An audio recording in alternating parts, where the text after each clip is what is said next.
Matinding pagbaha ang idinulot ng halos walang tigil na pag-ulan sa ilang bahagi ng Luzon, kabilang ng Metro Manila nitong mga nakaraang linggo.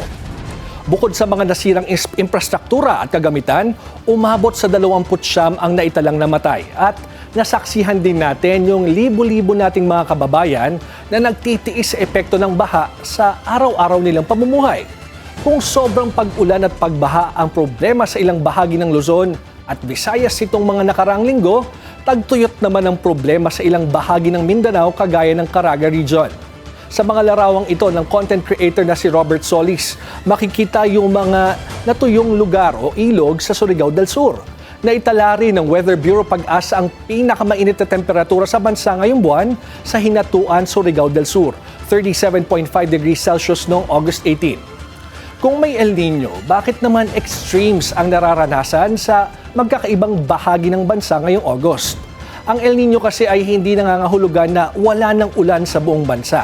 Bagamat pinapataas ng El Nino yung tsansa ng below normal rainfall ayon sa Pag-asa, maaari pa ring makaranas ng above normal na pag-ulan sa ilang bahagi ng Western Luzon dahil sa epekto ng habagat. Sa katunayan, ngayong August, sabay na nakakaapekto sa bansa ang iba't ibang weather systems. Kabilang na yung habagat, low pressure areas, tropical cyclones o bagyo at localized thunderstorms. Kaya posibleng sabay nating maranasan ang matinding pag-ulan sa ilang bahagi ng Luzon at ang matinding init at pagkatuyo sa ilang bahagi ng Mindanao.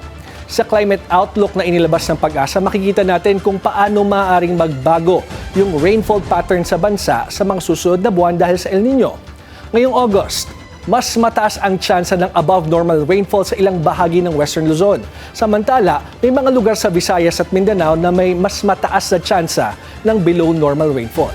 Pagdating ng September, baligtad naman yung mangyayari.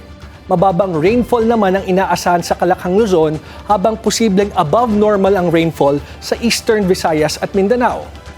Sa October, below normal rainfall ang inaasahan sa Luzon. Pagdating naman ng November, halos buong bansa ang posibleng makaranas ng way below normal hanggang below normal rainfall. Sa December, may inaasang above normal rainfall sa Calakhang, Luzon pero below normal naman sa malaking bahagi ng Visayas at Mindanao. At sa January 2027 ito, halos buong bansa ay posibleng makaranas ng way below normal hanggang below normal rainfall. Ibig sabihin, hindi talaga pare-parehas ang epekto ng El Nino sa iba't ibang bahagi ng bansa.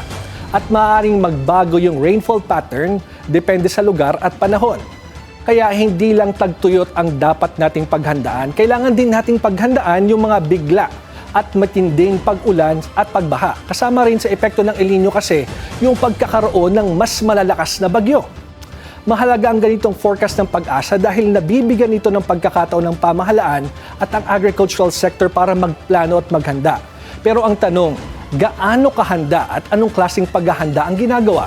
Dahil sa huli, hindi man natin mapigilan ang pagdating at paglala ng El Nino. Kaya nating paghandaan o mabawasan ang masamang epekto nito sa bansa at sa mga Pilipino.